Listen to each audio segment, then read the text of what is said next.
Hey guys, welcome to Tangerine Personal Finance. This is just going to be an overview video showing you guys some of the basic features that we offer. Alright, now when you first open the app, it loads up to what we call like the dashboard. It's kind of an overview screen of everything that you've got going on. If we start at the top, you'll notice you have your current balance. When you tap this little gear here, you have the option to be able to set your current balance. If you need to make a balance adjustment, or if you're first opening and setting up the app, you can go ahead and set what your current bank balance is at this point. Then you're going to want to come down here and set your 2 weeks income, and then below that is the next pay date. So once you've got that set up, your income will kind of take care of itself, and it will insert your paychecks as they come in automatically for you. So you'll see that reflect here in the current balance, and any transactions you make or any payments that you make will reflect in the current balance here as well. Moving down, you'll see the overdue section. This is where your bills that are planned have come and gone and essentially are overdue. So this is a section you want to keep an eye on and make sure that you're staying on top of all your bills. So at this point, you can see the total, the due date obviously shows in red because it's overdue, and the amount. Across the top here, you'll notice that there's a total for all the bills that would fall in this overdue section, as well as the number of overdue bills that fall in this section. Now, if you went ahead and paid this bill, what you're going to do is tap this check mark here, and you'll see car loan is paid. Sure enough, you're all caught up now. Next, we're going to move down to the upcoming payment section. Very similar to the overdue section. What I want to go ahead and show you here is that when you tap a particular bill, you get kind of an overview of the bill. You'll notice here that this one is repeating, it's recurring, so it shows you the repeat and how long it's going to repeat for, the end date. At this point, if you want to edit the bill, you can tap this little pencil here, and that takes you right into the edit transaction screen. You see you've got all your options you can change as you need to. Otherwise, going back to this overview here, you see the little trash can. That, of course, is going to delete the bill if you want to delete that bill.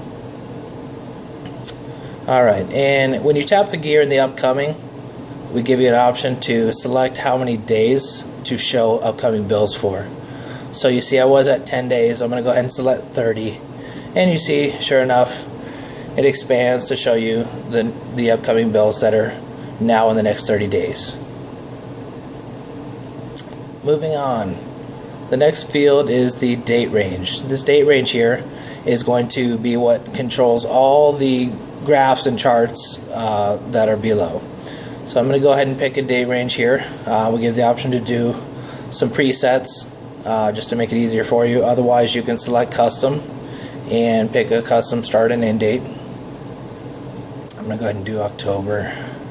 That's fine. And hit save. And you see that the charts automatically update based on the date I've chosen. So your first chart you're going to come to here is expenses per category. What this does is it shows you all your different categories and the total of all transactions for each category, as well as a grand total for this time period in the center here. So you'll kind of see the different categories I've got set up right now. And if you want to, you can tap on an actual category here, and then it takes you to another screen, and this gives you more of a breakdown. First, see, I chose mortgage, so it's a mortgage breakdown. This shows me a more individual look at what transactions have taken place in this particular category. I'm going to go back out.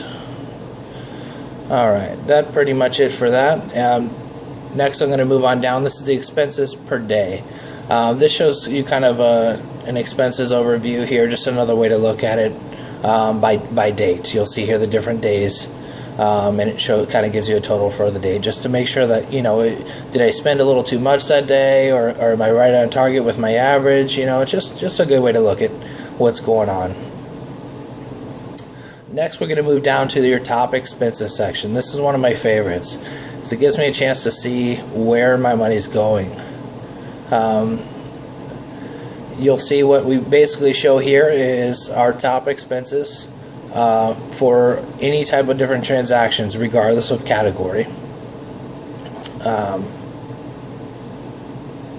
And let's see, I'm going to move back up here. When I tap on one of these categories here, and we're on the breakdown for a category, you'll notice there's a little gear here. You can set the number of days to show that will actually affect this graph here as well, and you'll see it changed. And the same goes for this guy here. Okay. Next, we're going to go on to add a transaction. Say you want to add a new transaction. You're just going to hit this little plus button here. Okay. I'll go ahead and enter my name.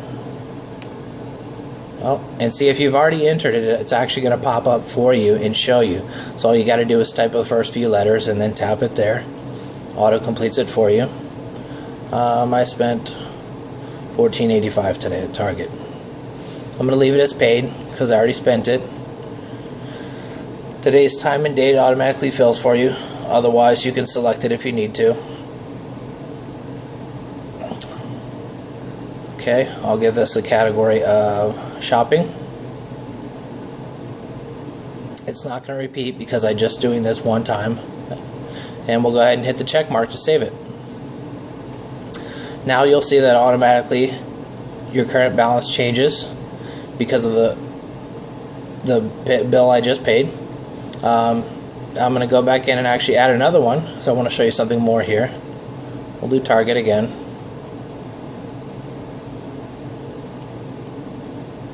Okay. Here, you'll see the little pencil next to the category. This is if you want to, you're looking for a category and you realize, oh hey, I don't have a category here yet. So what do? Come over and tap the pencil. This is going to take you straight into the add category. Here we can create a new category if we need to. I'll go ahead and make spending. You can give it a brief description if you like. Use the color picker. Select your color. I can even pick my icon.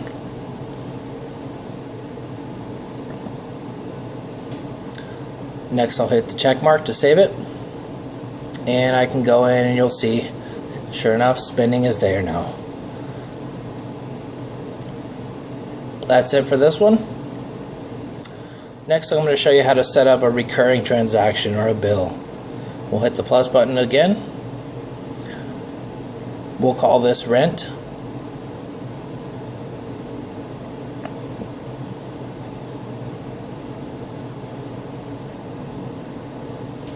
And we'll set it as unpaid. I'll go ahead and pick my due date. It's going to be on the 1st. Give it a category. And here you'll see, we'll check the repeat box. This is going to allow me to specify how often I want it to repeat.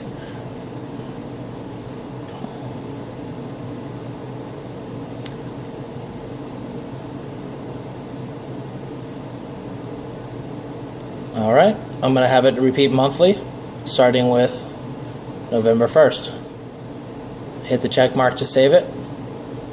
And you'll see here, immediately in the upcoming, it shows my rent payment of $450 is due on November 1st, as expected. Now I want to show you another thing here. When you hit the check mark to pay a bill, you have the option to hit this undo down here if you accidentally marked a bill as paid by mistake. See? Next, let's move into the settings, or options as some might say. Here we have the option to enable or disable the balance tracking. So if you're not interested in tracking your balance and keeping that up to par with matching it up to what your bank account balance is, then you can just disable that here. Below that, we've got your category options. You can add a new category, edit an existing category, or delete a category. I'll go ahead and delete the category I just created. Here you give the option to save all the expenses that are currently assigned to this category as uncategorized, or if you uncheck this box, it'll actually delete the entire transaction associated that have that category. I'll leave it checked. Hit yes, and now the category will be deleted. Moving down, we're now at the notification section.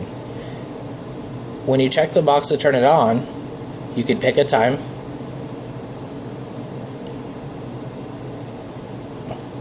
I like to do 10 a.m. Next, we give you a couple different choices here as far as when and how far in advance you want to be notified. I'll leave it on the due date. Now, any of my upcoming bills that I have, I'll be notified on the due date at 10 a.m. based on what I just set up here. Back in the options, we have the option to set a security PIN. When you check the box, you go ahead and hit set PIN, and you pick the PIN you'd like and hit OK. That's it. You can see here the PIN is set to 1234. Moving down, we have an export section. The export section allows you to create and generate a set of reports that can actually be emailed and shared. That way you can pull them up on your PC, you can print them out, or do as you like with them. Hit export, then I'll choose a date range.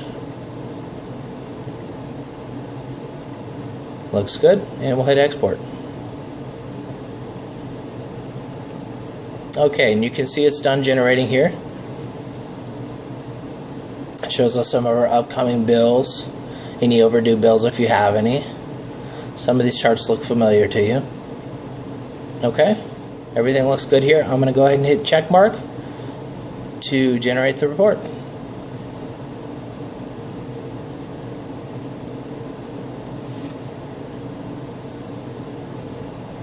And next I'm giving the option. Next we're going to move on to the backup and restore options. Here we have Dropbox Sync. You can restore from Dropbox or back up to Dropbox, as well as restore and back up to SD card.